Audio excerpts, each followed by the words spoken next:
Bonjour et bienvenue dans cette nouvelle vidéo. Alors aujourd'hui on va parler d'un sujet qui est assez difficile, c'est le numérique, et d'autant plus que je vais rattacher ce sujet à l'aspect de la société et ça va vous compliquer les choses. Alors rassurez-vous, je vais essayer de discuter lentement, de vous amener des arguments qui vont vous aider à comprendre la question dont on va parler aujourd'hui. Mais avant tout, si vous n'êtes pas abonné à cette chaîne, je vous invite à le faire. Je vous invite également à mettre un like, soit tout de suite, soit à la fin de cette vidéo, quand vous aurez vu, si vous l'aimez. Et je vous invite également à partager cette vidéo sur vos réseaux sociaux, parce que c'est vous qui contribuez à faire connaître la chaîne et à amener du succès aux vidéos que je propose. Alors aujourd'hui, on va aborder la question de la sobriété numérique. Alors c'est un terme qui est plutôt nouveau, c'est un concept comme on les aime bien en France, et on va aborder ce sujet. Alors la question de la sobriété numérique, on en parle parce qu'on est dans un monde, qu'on le veuille ou non, qui est de plus en plus numérique. Vous êtes en train de regarder une vidéo sur un ordinateur ou sur un téléphone, et vous savez très bien qu'on passe de nombreuses heures sur des réseaux sociaux, sur des applications, des plateformes pour acheter des choses, et on utilise les outils numériques au quotidien continuellement. Alors moi quand je suis né, il n'y avait pas d'outils numériques évidemment, et certains d'entre vous sont nés peut-être dans le numérique directement, et ça fait un changement d'état. Alors il y a une problématique, est-ce que cette numérisation de notre vie est-elle trop forte? Et ici je veux matérialiser cette question, c'est doit-on promouvoir une sobriété numérique? Pour répondre à cette question, je vais aborder trois sujets. Le premier, c'est la question du changement de paradigme. Nous sommes passés d'un monde non numérique à un monde numérique presque complètement. Deuxièmement, je vais aborder l'aspect des interactions sociales. Et oui, le numérique a participé à changer la nature de nos interactions sociales et on va l'étudier. Et troisièmement, j'aborderai l'aspect de l'éducation, car, à mon avis, l'éducation est au cœur de tout changement de paradigme et il faudrait peut-être s'intéresser à cette question pour qu'on puisse aborder cette arrivée du numérique avec le plus de facilité possible. Et enfin, nous répondrons en conclusion pour savoir s'il faut promouvoir la sobriété numérique ou non. Mais avant tout, quand on parle de sobriété numérique, il faut évoquer le fait que c'est le fait de réduire notre utilisation des outils numériques au quotidien, d'accord? Donc on pourrait l'aborder sous deux aspects, soit sous l'aspect écologique, puisque les outils numériques contribuent à demander une fourniture en électricité et contribuent aux émissions de gaz à effet de serre et donc détruisent l'environnement en quelque sorte. Mais je ne l'aborde pas sous l'aspect écologique. Aujourd'hui, je veux aborder cette question de la sobriété numérique de la façon sociale. Voilà, vous l'avez compris avec mon plan et je passe tout de suite à mon premier point. Le changement de paradigme. Quand je suis né, il n'y avait pas de téléphone portable, il n'y avait même pas d'internet et mes relations sociales se cantonné à mon cercle d'amis de l'école et également à ma famille, aux membres de ma famille. Et on avait des interactions qui étaient directes. Lorsque l'on demandait quelque chose à un ami ou à un membre de la famille, on avait une réponse immédiate. Et c'était assez facile de vivre dans tel monde, en tout cas tel que je l'ai vécu dès mes premiers jours. Avec le monde numérique, on a changé la dimension des relations sociales. On n'a plus une interaction qui est directe, immédiate, avec une réception des émotions, avec des questions qui peuvent se poser directement. On a des interactions qui deviennent asynchrones. Asynchrone, ça veut dire qu'elles ne se passent pas dans le même temps. Lorsque vous envoyez un message à un ami, vous n'êtes pas certain qu'il va répondre immédiatement. Il peut répondre peut-être 1 ou 2 heures après, voire peut-être le lendemain, voire peut-être 3 semaines après. Vous ne savez pas. Et en ceci, l'interaction, la nature de l'interaction va changer. Quoi qu'il en soit, le paradigme qui est édicté avec le numérique diffère en ceci du modèle classique, qu'il va y avoir plus d'opportunités. Quand j'étais petit, j'avais un cercle d'amis d'environ 10 amis, 15 amis peut-être, et puis j'avais les membres de ma famille avec qui je discutais. Aujourd'hui, avec le numérique, on est capable d'avoir des centaines d'amis ou des milliers de followers, par exemple, si on est influenceur.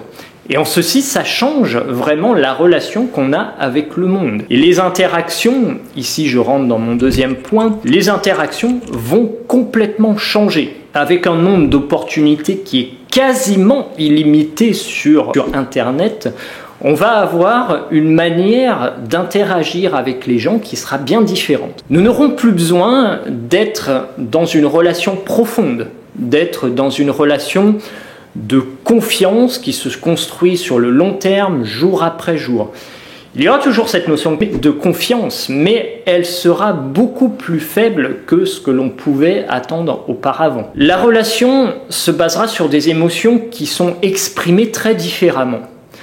Lorsque je discute avec un ami en réel, je peux voir s'il est d'accord avec moi, je peux voir s'il cherche à me contredire et il peut me poser une question directement à laquelle je peux répondre immédiatement. Dans une discussion asynchrone sur Internet, sur Facebook par exemple, les émotions vont se transmettre très différemment. Alors il y a certes les émoticônes, mais ce n'est pas assez développé selon moi. Il y a une nuance qui n'est pas possible par le biais d'une discussion numérique. Et pour moi, ça change vraiment les choses. D'autre part, les interactions avec un nombre illimité de possibilités offrent un investissement qui est beaucoup moindre que dans la réalité. Et en ceci, on n'aura pas de difficulté à envoyer un message qui serait très mal perçu dans la réalité à quelqu'un que l'on ne connaît que très peu. C'est pour ça d'ailleurs que sur les réseaux sociaux, parfois quand il y a quelqu'un qui donne une idée qui est contraire à ce que pensent d'autres personnes, les autres personnes vont parfois être très violentes à l'égard de cette personne qui a voulu défendre une opinion. Et donc, comme il n'y a pas d'investissement, comme on est capable de dire ce qu'on veut et qu'il n'y a pas d'obligation à répondre à des critères sociaux, les personnes se lâchent sur Internet et ça donne une croissance des possibilités, une croissance des messages et de la violence des messages, la violence possible. J'en arrive à mon troisième point. Quand on a une violence qui est possible et qui est décuplée par l'outil numérique, avec une capacité d'intellectualisation, une capacité de produire du message à un nombre très important de personnes, on a forcément des responsabilités qui devraient venir avec, mais qui pour le moment, selon moi, sont absentes. En ce sens, l'éducation, en particulier l'éducation nationale en France, mais le corps des professeurs dans le monde, devrait avoir cette conscience du changement de paradigme et devrait éduquer les enfants. Car les enfants, aujourd'hui, ils sont jeunes, ils naissent dans un monde numérique et ils vont grandir avec. Mais ils n'en connaissent pas forcément les limites, ils ne connaissent pas les règles et ils ne connaissent pas certains codes qui devraient être respectés. Mais ici, il y a une grosse difficulté, c'est que les enseignants, très souvent, ils ne sont pas nés dans ce monde numérique. Ils l'ont peut-être vu, comme pour ma part, j'ai été à la charnière entre un monde non numérique et un monde numérique, mais des professeurs qui sont encore plus âgés, et notamment dans l'éducation nationale, n'ont pas vraiment connu les outils du numérique et les utilisent bien malgré eux.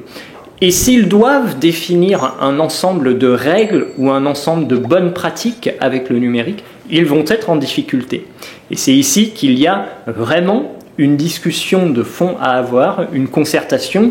C'est d'ailleurs en ceci que je vous invite à mettre vos commentaires dans cette vidéo pour savoir comment vous réagissez, comment la population réagit avec les outils du numérique. Est-ce que pour vous c'est normal? Est-ce qu'il y a des problèmes que vous avez pu identifier?